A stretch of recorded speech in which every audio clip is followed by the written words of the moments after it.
Welcome into another Dynasty video. My name's Will G, joined here as always by my boy Ryan Cash Sharma. We had a fun episode last week where we did our buy low and sell high. This week, me and Ryan are going to be revisiting the 2025 class and their ADPs and where we would rank them now compared to where they were drafted in preseason. It's going to be a fun one. We're going through all position groups: quarterback, running back, wide receivers, and tight end. But first, our dynasty teams. Ryan, how are your teams looking this week? It's looking like a no for 3 week for me, unfortunately. I'm in 3 leagues. One of them just a complete shit show. I had Justin Fields. It was a redraft league. I had Justin Fields at quarterback, Garrett Wilson at receiver, just not very good. I actually, unfortunately, have a lot of Garrett Wilson, so that stock has been plummeting as of late because he doesn't have a quarterback that can get him the ball. But yeah, I am still alive in one league. I'm only down by 40, but I only have Josh Jacobs in the Packers defense, so it's not looking incredible there, but still a chance at a 1 in 2 week. Yeah, there's some life here. Sealed my victory last night, 2-point win, but I also have AJ Brown going tonight, so I needed at some point I was only up, I think, 8 points going into the matchup, so I was like, okay, DK gets 16, I'll need like 9 from AJ Brown. DK got like 6 points, and I sealed it last night, so we get to add on some juice to that with AJ Brown, and I got a sweater right now in my best league, my league where I'm fighting for the 1 seed right now.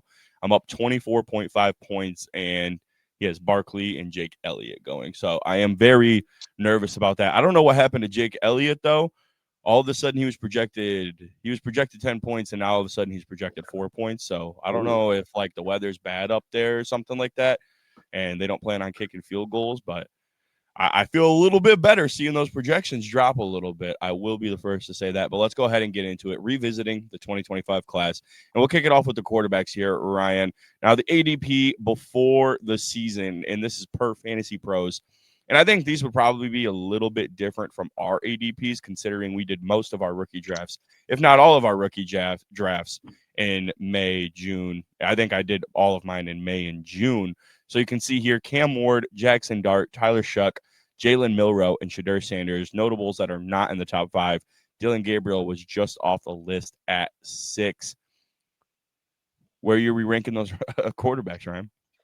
I mean, just to talk about those five real quick, the little performance review here, like midway through the season. Cam Ward, I feel like every advanced stat I look at for him, he's like last place in every single one of them. Like all the nerds say that he's awful, but I turn on the film and I still see the talent.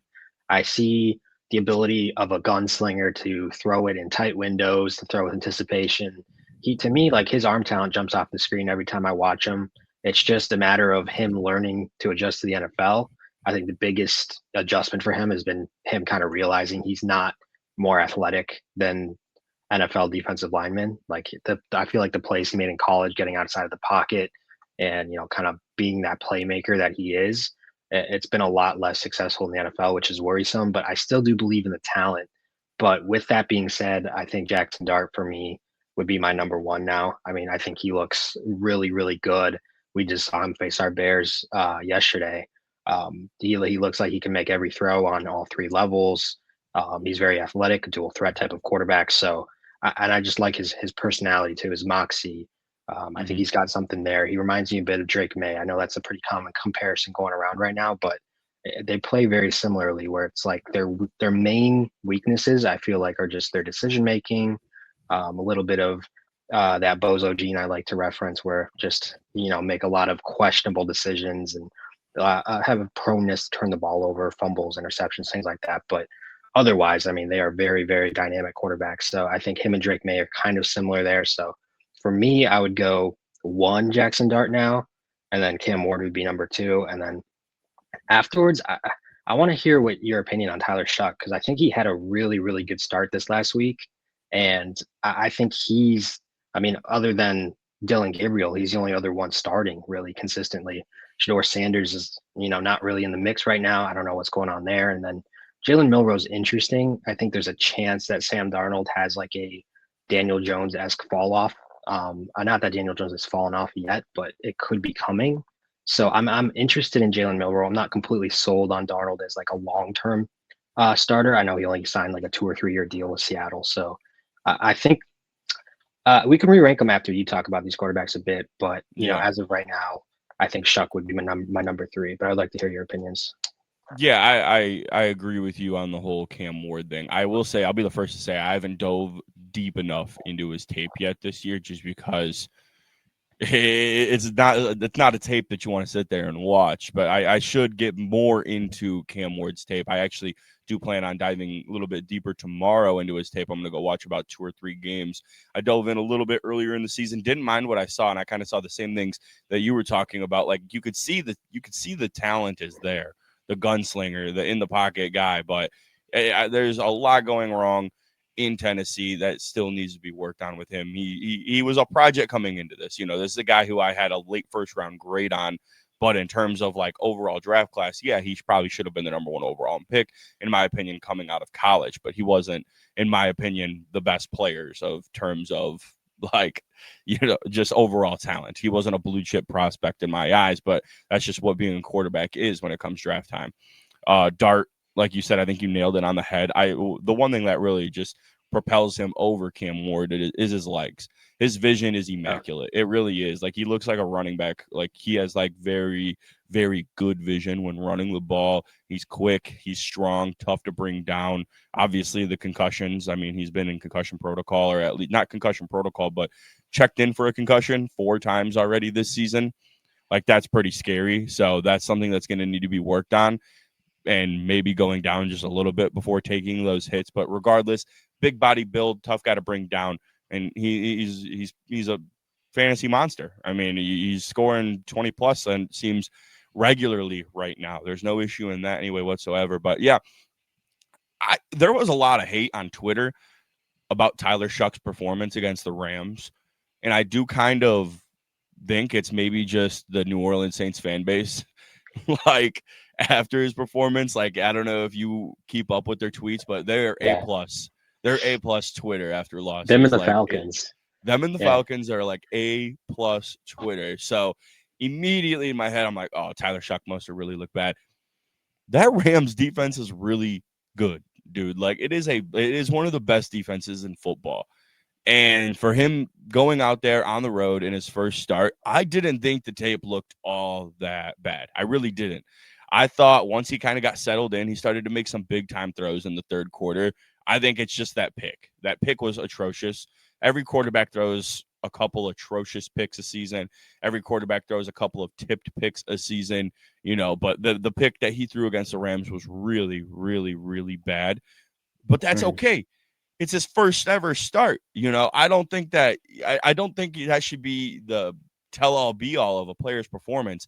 Very tough defense. I enjoyed what I saw from Shuck, and I think I'd keep him at 3. And then, like you kind of touched on it after that, the relevancy kind of drops off a little bit. You got Milrow, very interesting player, but Darnold is playing really good football. I kind of disagree with you on the potential fall off. I do think I expect to see some decline, but I think that he has a very good chance of being a Brock Purdy type in this league for a while, maybe even seeing an extension after this. So my concerns on Milrow are starting to rise a little bit, not in terms of his play, obviously. It's just that when is this guy going to see the field? Yeah. Because I enjoyed what I saw from him in the preseason. I made an entire video about what I saw from him in the preseason. I thought he looked apart as an ascending backup quarterback who could eventually develop into a starter, but he had some serious juice and he's got some legs on him too. I thought this was a guy who, I mean, I remember grading out the performance against, I want to say, I forget who they played week 1 in the preseason, but this was a guy who was going through progressions. I was like, oh, wow. Like, I was not expecting this. It's not a whole lot of what we saw at Alabama. It was more just like first read and go, kind of what I was taking away from his Alabama tape. So I was impressed with Milrow in the preseason. And then Sanders and the Gabriel situation, uh, What is you happening really there? don't know what's going on, if I'm being completely honest with you. But I'll go ahead and give you my rankings. Dart, Ward, Shuck. I think I would probably lean Sanders right now, just because like we haven't seen him or Milrow yet. And in terms of like best chance to get on the field as quick as possible, I'm just gonna lean Sanders. I think if Darnold was having a really bad season, I'd probably have Milrow at my 4. I'd probably have him at my 4 ahead of Sanders. But Darnold is, I think, playing really good football. I think this is a guy who's going to, be here next season, no doubt about it. I think the Seahawks are a playoff team. I think they've got it going for them. I don't think there's any chance that Milrow is seeing the field this year, bearing any injuries. I don't think there's a chance he's seeing the field next year, barring any injuries. So I'm going to go Sanders at my 4, Milrow at my 5, and I'm completely out on Dylan Gabriel. Yeah, I'm not. I think Dylan Gabriel's got like the ceiling of a backup, to be honest. Then his floor's like not even in the league. Like he doesn't have the arm talent, the physical traits, or any of that. So yeah, I would keep the top five, but I would adjust it a bit from the ADP pre-draft, and I would go Dart 1, Cam Ward 2, Shuck 3. I think he's got a chance to be a starter in this league for a couple of years. I don't think he's ever going to be a high-end starter, but definitely like a middle of the road type of guy. And then 4, I would go Jalen Milrow, just because I feel like if he ever has that chance of starting, he's going to be such a fantasy asset and weapon because of his legs. I mean, he is like wide receiver, running back fast. Like he is a 4-3 like monster of an athlete. So if he ever gets a chance to start for fantasy, it's kind of similar to Anthony Richardson, in my opinion, where like when Anthony Richardson started, like obviously in real life he sucked, but for fantasy he always had some pretty interesting numbers when he was able to stay healthy because of his rushing upside, kind of like Justin Fields too in that way. So I think Jalen Milrow has a chance if he ever starts. Like I said, if Darnold starts to fall off a bit, to be like a legit QB1 for Dynasty. So just for that upside, I'm going to have him as 4, and then Shador at 5. I think Shador still should start for Cleveland. I know we talked about that a few videos ago. I think he deserves to start, but for right now, it's not happening. So I'm kind of concerned if he'll ever get that chance with Cleveland. Obviously, probably going to draft the quarterback soon. Yeah, it's a intriguing situation. I don't know why he hasn't at least trotted out there for a change of pace in any way, shape, or form. But we don't know what's going on behind the scenes. A weird situation in Cleveland all year long. Let's go ahead and get into the running backs now. Pre-draft ADP for the running backs. Obvious ones here. Number 1 overall, Ashton Jeanty. 2, Omarion Hampton. 3, Travion Henderson. 4, RJ Harvey, and 5, Caleb Johnson. The back half of that list is where we start to get interesting. Some notables not in the top 5. 6, 7, and 8, you have Cam Scatterbo, Quinshot Judkins, and Baishul Tootin. At 10, somehow at 10, like I said, I think these were some August rankings and not our, May and June drafts like we were doing. Bill Krosky Merritt was the 10th running back ADP, and Kyle Monangai, number 19. And like I said, these are very, I think, late ADP rankings. Some drafts going down in like late August, early September after the Brian Robinson Jr. trade. Let's go ahead and touch on some running backs, Ryan. How are you thinking about the class so far throughout this year? Yeah, I think it's not been as strong a class as was advertised. I think a lot of people talked about this as like a generational type of running back class, and unfortunately, it's gotten off to a bit of a slow start. Touching on Ashton Jeanty, I think he is a generational type of prospect, but he's just in such a bad fit for him in terms of offensive play calling, in terms of scheme, in terms of offensive line in front of him. I mean, Chip Kelly is a kind of a joke of a coordinator, in my opinion. And their offensive line is just awful. So Ashton Jeanty's been in a really rough spot. I still believe in the player, but the situation is scary. And so for him, I think he's still got like RB1 floor just because of his usage and his talent. But I don't know if he'll ever hit that top 3 dynasty type of potential that I thought he had instantaneously coming into this league. The Omarion Hampton thing's kind of unfortunate because I think he had a chance to be like a legit top 10 running back this year for fantasy purposes, because we see what Kaimani Vidal's doing in his absence. We see the Chargers just their run heavy scheme, and they seem to be able to run the ball every year pretty effectively. So, and they score a lot of points. So I think Hampton would have been a very, very good fantasy asset this year, if not for injury. But even despite that, I think his outlook for the future is still looking very bright. So I'm not worried about Hampton. RJ Harvey and Caleb Johnson. I think obviously Caleb Johnson's not even been like a startable, usable asset. He's not even seeing the field after his special teams blunder. So as for him, I'm very concerned, obviously, because I thought he was someone that was, an older running back, a more experienced running back that was going to be able to come into the league and immediately produce. So the fact that he's not even getting that chance is very, very scary. RJ Harvey's looked good, but mostly just in a pass catching role. I think J.K. Dobbins kind of snatched his chain, so to speak. Like he's the one that's taken all those carries that we thought Harvey had a chance to get. So as for RJ Harvey, I think he's not really I mean, he's looked more like a Darren Sproles role type of guy in a Sean Payton offense, where almost all his value is going to come from when they're down in the game and they need to pass. Because right now it's J.K. Dobbins' show, and I think going forward they're probably going to bring somebody in to be that between the tackles back. So I don't think I ever see R.J. Harvey as a 3 down back type of player. And then Trayvon Henderson's the one I haven't touched on yet. I think he just hasn't gotten the snaps for whatever reason in that offense. I think Vrabel's kind of just been kind of slowly working them in. You see it with all the rookies, Kyle Williams too. Like Vrabel just doesn't trust the rookies. So I think Trayvon Henderson has a longer, he has to get on the field a little bit more, and he probably has a longer path to doing that. So once he does, though, I think the talent will show through. The good thing about it is that the Patriots now look like a very good landing spot for him because of Drake May, because of the offense. So I think if Trayvon Henderson can get on that field more, he's going to be a really, really strong asset. So yeah, I'd like to hear your thoughts on it, and then we can rank them. I mean, we finally got some Travion Henderson juice in that Bucks game. Like, I mean, but my issue was why was he sitting there splitting carries with who was it? Like the previous 2 weeks, like they Some lose Jennings Steven. guy. Yeah, Yeah, yeah, Terrell Jennings. What the Jennings. hell are they doing splitting carries with him? Like, and finally we get the juice pack from him against the Tampa Bay Buccaneers. What you were expecting to see, two big runs for touchdowns, that elite speed that you saw at Ohio State. I mean, that's what you've been dreaming of. And I think you nailed it on the head with number one and number two there. Omarion Hampton, I believe, is still like top 3 in rookie rushing yards, and this dude hasn't played a snap since like week 5. So yeah, I think he's got some serious juice. I think the JT situation is a nightmare situation. I said it pre-draft. I really love JT. I think he's obviously this generational running back talent, but I don't know how you don't go Armand Membo here or Kelvin Banks. Raiders didn't. It's not looking good. This dude's not even averaging 4 yards per carry now. So the situation in the future and the outlook is very scary. Obviously, something that could be addressed really quick in this season and turned around in the offseason. We've seen teams be able to revamp offensive lines before. Hopefully, the Raiders are able to do that. But they also got a quarterback situation they got to figure out. A lot of red Yeah, flags, a lot of scary things going on with Ashton Jeanty's situation. And then the rest of the class, Caleb Johnson, RJ Harvey, I just haven't. I don't know. I'm not bought in, man. I mean, I wasn't. RJ Harvey wasn't even in my top 10 running backs yeah, neither for pre-draft. me. Yeah, So that pick was very glaring to me that he went as early as he did in the second round.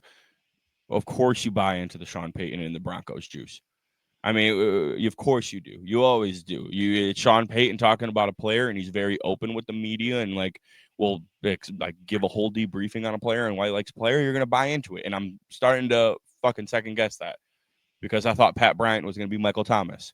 yeah, So here we go. I mean, RJ Harvey and Caleb Johnson. I had Caleb Johnson in my top 10. I was not as high on him as nearly as everybody else was. There was a lot of people who had him as top 3. I wasn't a fan of that in any way, shape, or form. Scatabo, I would have taken over him in a heartbeat.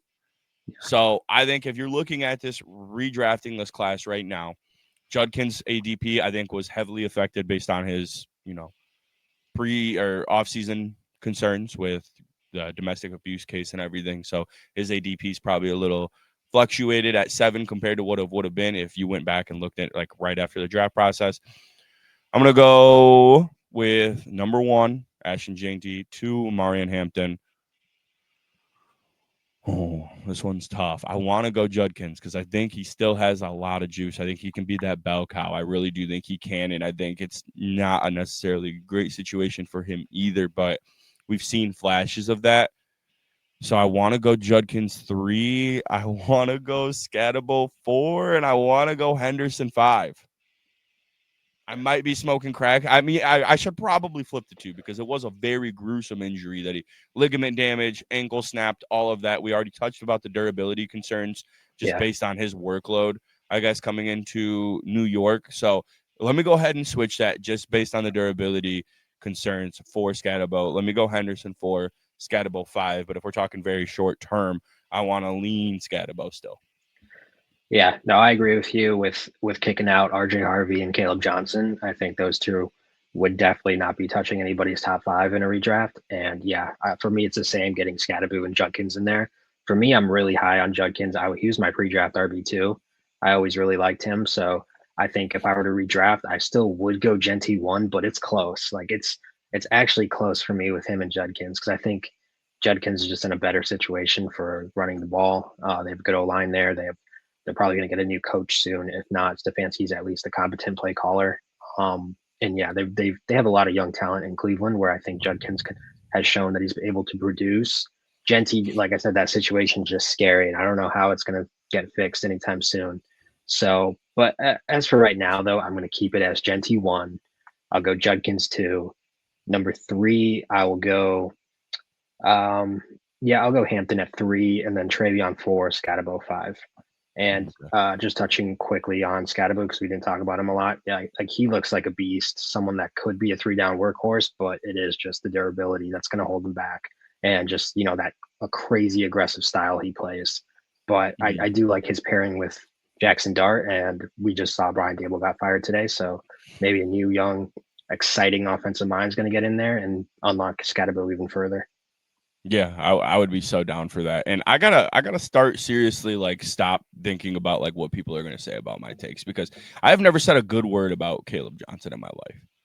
But I threw him in my top 10 because I was like, I feel like everybody's going to call me a fucking idiot if I don't have this guy in my top 10. I didn't enjoy his tape at Iowa. He had some really impressive plays. He did. I mean, he had really good numbers. He's a guy who finished like top 5 in all these categories and top 5 in all these awards. So I felt like I was going to be an idiot if I didn't include him in my top 10. But there were just guys. And I guess, I mean, Samson was probably my closest one to him. So the guys that were behind him really haven't really been doing much either. But No. So I guess it's not the end of the world if I have Johnson still at my 6, but I'm very proud on hanging my flag as Scatabo as ahead of him. All these other guys ahead of Caleb Johnson. I forget who I know he was my 6. I forget what it would have been Judkins, Henderson, Scatabo, Jane D. Hampton. Okay, so I guess it's not that cool, but Scatabo is my big one going over Caleb Johnson. I'm not a fan of his, if I'm being honest with you. I think the writing is on the wall. Jalen Warren still got 2 more years there. He looks significantly better. Kenneth Gainwell looks better than him. Like you would at least think that he's taking touches away from Gainwell, and he's not. Yeah, it's not looking good. Sometimes you just got to fire off those hot takes, though. I'm Yeah. not afraid to say some wild stuff every now and then. No. So Yeah, I know. you I got need to to me get more. as well. Yeah. I need to get more in my bag with that. You're definitely not afraid. I think Luther Burden being my number 1 wide receiver pre-draft was maybe hot enough, but let's go move on to the wide receivers. Speaking of Luther Burden Let's and talk rookie about wide it. receivers, yes, sir. Number 1 pre-draft ADP, Ted McMillan. 2, Travis Hunter. 3, Emeka Egbuka. 4, Matthew Golden. And 5, this one kind of surprised me a little bit. Maybe just because I'm located in the Chicagoland area and I remember Burden going before Jaden Higgins, but Jaden Higgins at the 5, Burden 6, and some other notables down here. Jalen Noel 13, Alec Ayomanor 14, and Torrey Horton 15. I think Tez Johnson was also 19. Maybe should have thrown him in the notables as well because he's had some juice with these injured Bucks receivers. But let's go ahead and talk about some rookie receivers here. Yeah, I'm surprised by that Jaden Higgins inclusion as well. I never really understood his hype at all, really, just because I felt like him and Nico Collins are very similar players. And I was not a believer in the Houston Texans offense just because of their offensive line problems, just because of their scheme and their coordinator that they're bringing in. I didn't believe in him either. So I didn't understand why Houston was trying to build their offense through their receivers instead of fixing up that offensive line first. And I think that's kind of rung true in a lot of ways. I don't think Jaden Higgins has been able to showcase what he can even do really because of that offense. And so for me, he wouldn't even be in my top 5. I think Luther Burden deserves that spot.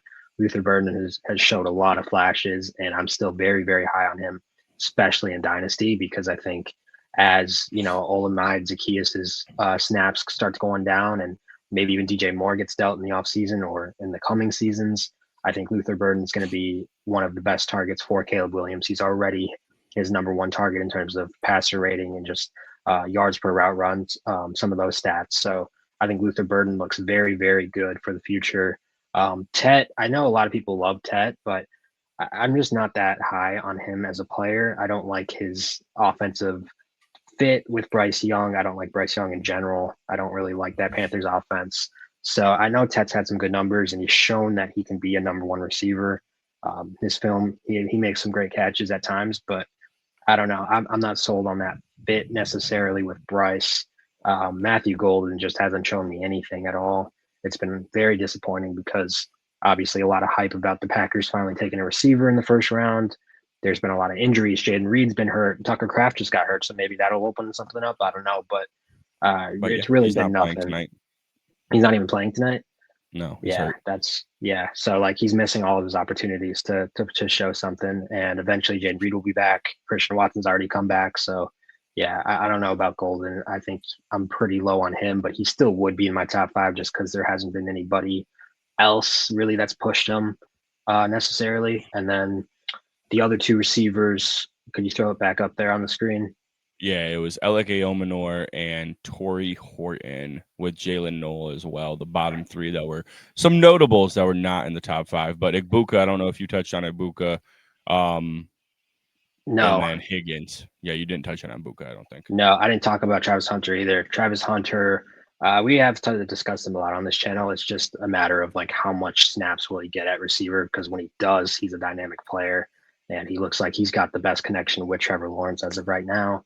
And we also discussed Liam Cohen, the coach, is the one that wanted Travis Hunter. So I like that as opposed to Brian Thomas, who was previous regime. So I think Travis Hunter is going to be more of a focal point in this offense with Liam Cohen going forward. I think he's going to be more of a receiver, hopefully. So I do like him still. I would probably keep him in that number two. Oh, it's hard to say. Like, obviously, Ibuka is going to be our number one. I mean, Yeah. he's looked incredible in this Tampa Bay offense. I will admit, like pre-draft, I was probably a little bit lower on him than I should have been. I was more so concerned about the mouths there with Mike Evans and Chris Godwin. And also Jalen McMillan had a good rookie year. So I was kind of concerned if Ekbuka would be able to see the usage that he's gotten, but obviously with the injuries and then him just being such a vet as a rookie, like he's such a mature rookie that he never really has to come off the field. You never see anything about like rookie mistakes or flags for like immaturity, any of that. So I think Yeah. Ekbuka is obviously the number one here. I would probably keep Tet number two. If I were to rank these five, I'd go Igbuka, Tet. Number three, I might be willing to put Luther Bird in there just because I'm a crazy Bears fan. So I'm putting Luther Bird number three, Travis Hunter four, Golden five. I think you nailed it. I Yeah. think I have the exact same list as you, and I'm being so honest with you. So out of receivers who have run as many routes as Luther Burden or more, he is third in the NFL in yards per route run. Highest passer Crazy. rating targeted on the Chicago Bears. Elite yards after the catch ability. A true three-level threat. We touched on this, me and you, in our Bears video just yesterday about how this and Olamide Zaccheaus, lowest passer rating when targeted. Lowest His time's passer rating coming. when targeted. His time is coming. And even Ben Johnson today in his press conference saying this is probably there's a very strong argument that this is the guy that we should be getting the ball more. You want to talk about rookie treatment? I mean, we're starting to get into that second half of the season now. Monungai was getting 1 to 2 touches a game. Now this is a guy who's really starting to find his way in the offense. Colson Loveland was getting like 1 to 2 targets a game. Now what? He had the second most receiving yards on the team yesterday. Oh yeah, we'll Burden, get the to third him. most. Monungai. I mean, we're going to talk about Colson Loveland here in a little bit too. This is a guy who is about to, I think, take a really big step in this offense, and it might not fully be there this year. But I think when you look at year two, Luther Burden, me and you are going to be able to come back to this video and be like, that was the point where we knew that he was still relevant. Obviously, Igbuka, number one. His talent is off the charts. Ohio State, they're gods. I mean, they're Brian Hartline, what he's doing there, they are producing general gods. Carnell Tate, like, I just think about how like these low level guys turn into superstars. Like Jeremiah Smith, obviously, unreal talent. Or I mean, a freshman doing what he did in that Ohio State offense last year, generational. With Higbuka, who is doing what he's doing in the league, but Carnell Tate, I think that you can make an argument for that guy to be a top 10 pick right now. And he's kind of been, irrelevant the last few years. And that's Let's what's so go. funny about it. Like, Chicago kid. And then Jeremiah Smith in 2 years is going to be a top 5 pick, probably. Like, Yep. what they are doing there, it's time to start overlooking these guys. Like Igbuka's talent, it popped off the charts, but you just look at these numbers and it's like, okay, well, he's not really separating himself. Maybe it's just because Ohio State is that fucking good. Jackson Smith-Njigba, another guy like that who is, I know, putting up insane numbers while Olave and Garrett Wilson were there. But like still, like it's time to just start putting these guys in another level. So yeah, Buka number one, no doubt about it. In my mind, probably overlooked at in the pre-draft process a little bit too much on my end. Regardless, he was still my number 3 receiver. Ted McMillan still probably 2 for me, and I think the only reason I'm not going Luther Burden over Ted like I did pre-draft is because I think Rome is starting to establish himself truly as the wide receiver 1 in Chicago, and that'll always be there. I think Ted McMillan has serious opportunity to find Yeah. himself into a Drake London role where it's Hmm. just targets on targets on targets, and he's got this wide catch radius, athleticism. He can high point the football.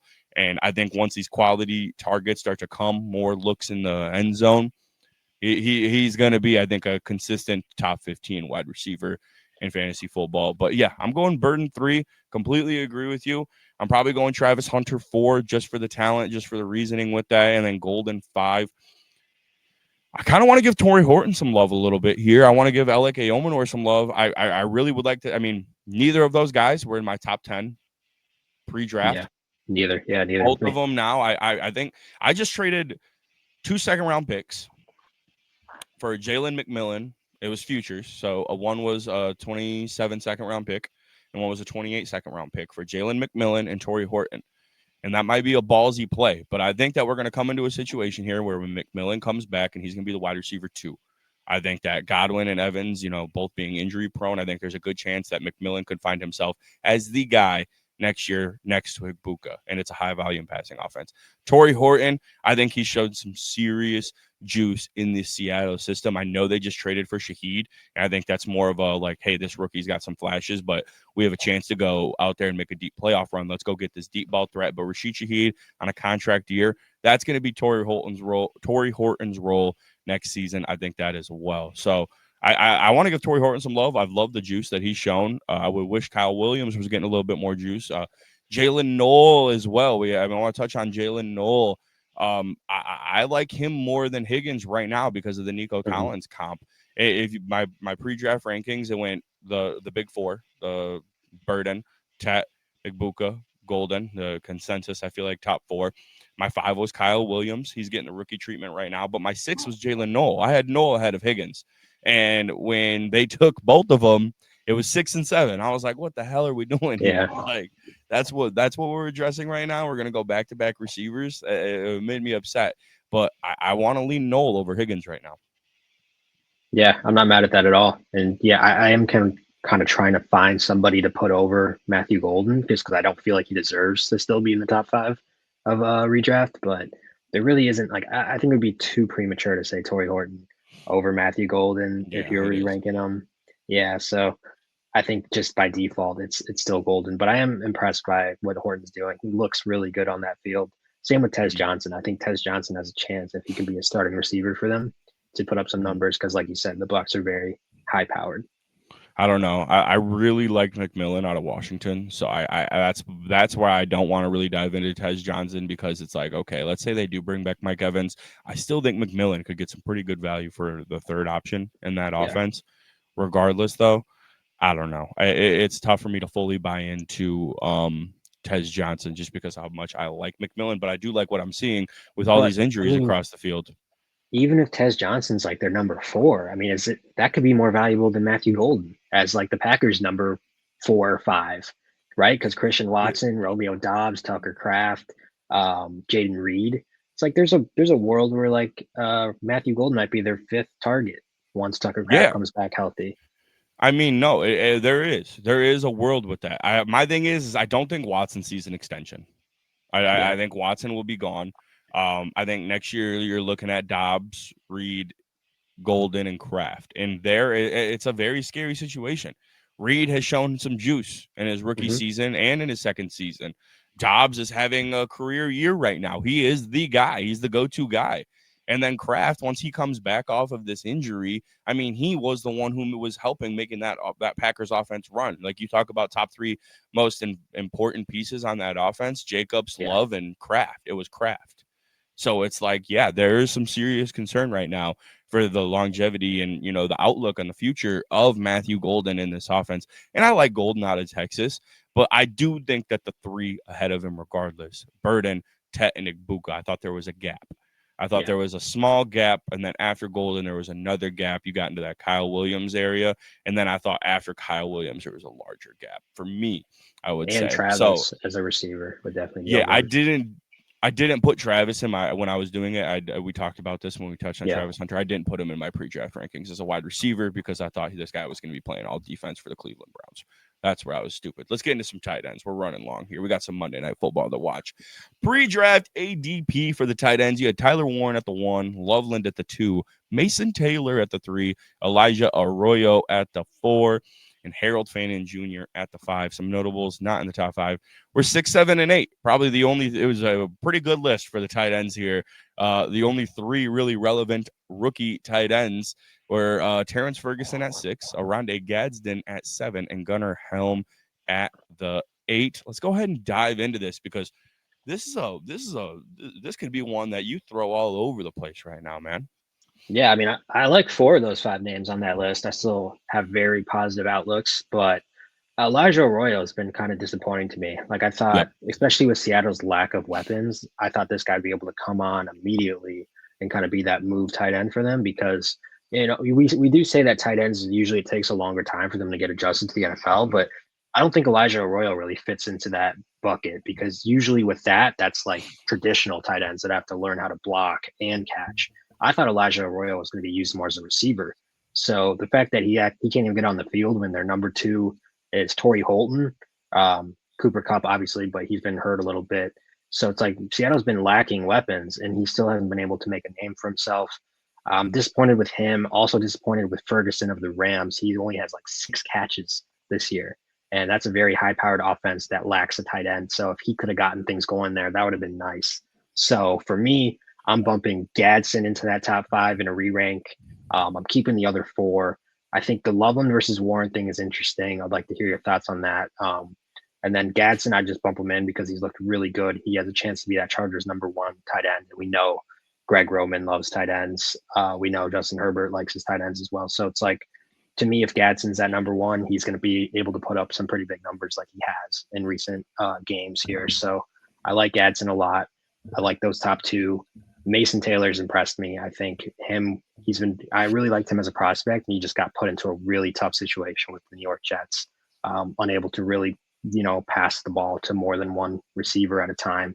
Now, they can't even get it to one receiver, to be honest. So the fact that he's like their number 2 or 3 is kind of, the fact that he's been able to produce even a little bit has been kind of impressive as their number 2 or 3 target. So I like him. I liked him as a prospect. And Harold Fannin's been really, really impressive to me. Kind of breaking out in that Browns offense as arguably their number 1 target, even over like a Jerry Judy, all the other guys they got there, Tillman, Njoku. I mean, I Njoku. would, yeah. Yeah, I think Fannin's honestly their most dynamic weapon and probably got the best potential to be like a star on that offense. So I really like Fannin. If I were to re-rank real quick, I'd probably still have Loveland number 1, even though Tyler Warren's been amazing. I still believe in Loveland's talent going forward. I think Warren's been a recipient of a very, very strong Colts offense right now that is probably going to slow down. And then also, I think he's just a little bit older than Loveland and doesn't do the amount of things that Loveland can do in the receiving game as well as Loveland does. So I would still stay Loveland number 1. I go Warren 2. I'd probably go. I feel like I'd still go Mason Taylor number 3, just because I think when they get a quarterback in there, I think that's going to be really interesting. I like him as a prospect. He was probably my tight end 3. I know he went in the second round in the NFL draft. I think he's a very, very talented player. And I think, like I said, they draft a quarterback like Mendoza, someone like that.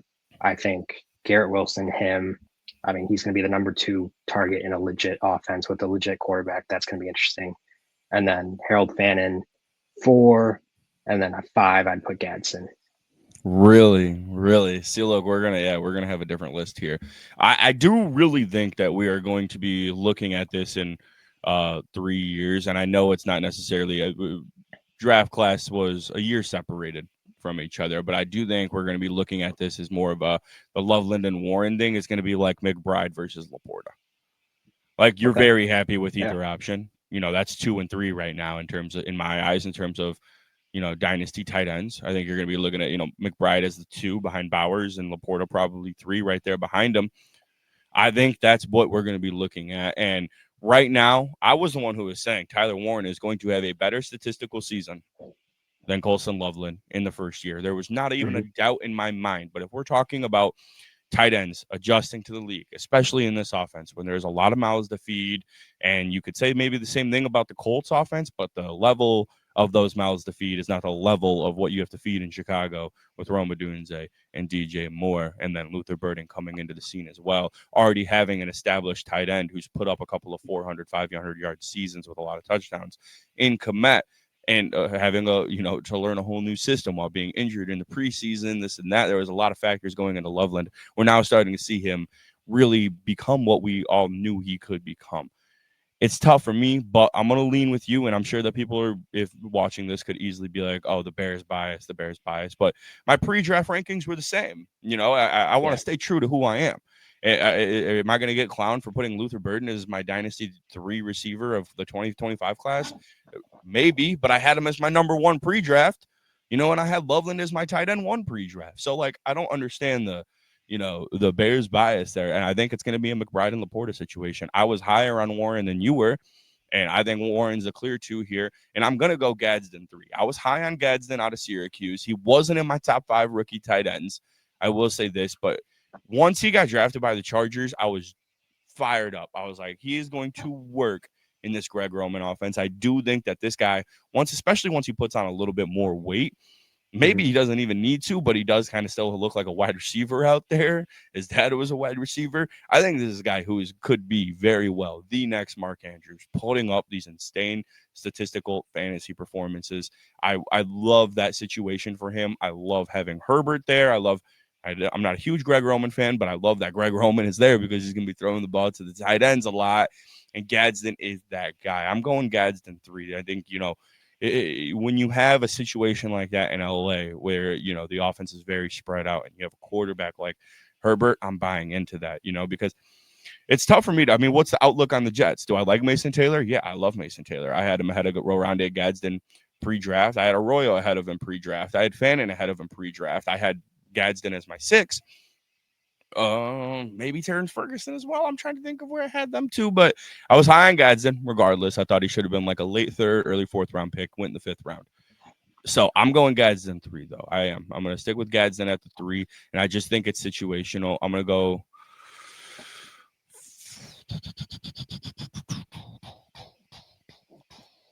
My biggest fear is what the hell is going to happen in New York. Are they going to ride with Aaron Glenn? Because I don't know if I'm bought into that anymore. I like I, Tanner Angstrained, I do, but I'm worried about that. I really am. I think they just need a quarterback there, to be honest. Like I'm Really. fine with Glenn. Yeah, I'm fine with the offensive coaches, the Glenn. I I think mean, they just need to get a quarterback. you know how high I was on Tanner Angstrain pre draft process, but I mean, Fields is bad. We've all established that, but I mean, I feel like we're hitting a. Maybe I gotta dive deeper into the tape, but like, I mean, we were able. I mean, Luke Getzey was able to get. I mean, is Luke Getzey the goat then? Like, He might be. was We Luke were too Getzey a harsh on him. dog? Was Luke Getzey a dog? Like, how are they not able to at least get a little bit more out of him than what they're getting out of him right now? Armand Membo looks like a superstar. They have a decent offensive line. It's not the worst offensive line in football or anything like that. I know their weapons aren't the greatest, but I mean, shit, Justin Fields was putting up god performances, throwing the ball to Equinemius St. Brown Yeah, in Dante Pettis. So I'm worried about that. I am. Maybe I need to dive deeper into the tape, see what's going on. But I'm really worried about their offensive outlook. But Mason Taylor, I think he's really impressed me still. He's got some juice. He's still, been pretty fantasy relevant, honestly, this year. He's not putting up god numbers at the tight end position, but relevant. I want to go Fannin 4, Taylor 5, I think, is what I want it's to land. fair. Yeah. I honestly think we might have like 5 tight end ones from this draft class. Like 5 guys that you might look at in 3, maybe 3 to 5 seasons and be like, yeah, these are all top 12 tight ends. Like I was that high on my Mason Taylor as a prospect. I thought he was like, yeah, like I said, he was my number 3. I think he was probably, in my opinion, like a second round, first round type of talent. So I was really high on him. I think he's going to be a great tight end once he gets a quarterback, like I said, that can actually get the ball to more than one target. And I think Gadsden, like you said, you make a good case for him because if he has locked up that starting tight end role, that's like, yeah, he's the starting tight end in a Harbaugh offense, in a Greg Roman offense. That's definitely going to be fantasy production for a while.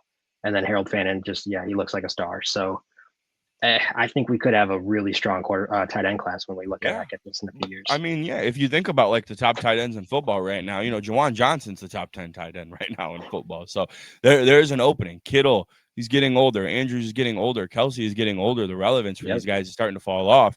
You look at your big three right now. You got Bowers, you got McBride, you got Laporta. Kincaid is in that mix, but all of these guys could pass Kincaid. We've seen his slumps. So Yeah. like Jake it's Ferguson's a kind of wide been open. Yeah, Tucker I Kraft mean, just got hurt. yeah, Kraft got hurt. There is an opening. That five, I would say 5 through 10, it's wide open. It's up for grabs. So I Kyle think all Pitts, of these never give guys up on Kyle Pitts. never give up on Kyle Pitts. And never. I mean, he's tight end 12 right now. That's exactly what you want from him. Like that's exactly what you're expecting from him. It's close enough to being good where you can't get rid of it. Like you can't give up on that. But he's just not getting you over the hump, He'll and it make just one good annoys play me. a game, and you'll be tight end 12. That's all you Yep. need from a tight Yeah. end these days. Oh yeah, that is all you need. But that is going to go ahead and wrap up our revisiting class and re-ranking our classes how we would, or re-ranking this 2025 class how we would. Thanks so much to Ryan Cash Sharma as always for tuning in. Hopefully Lucas will be back with us next week, and the three of us will talk some more dynasty. We'll see you then. Peace.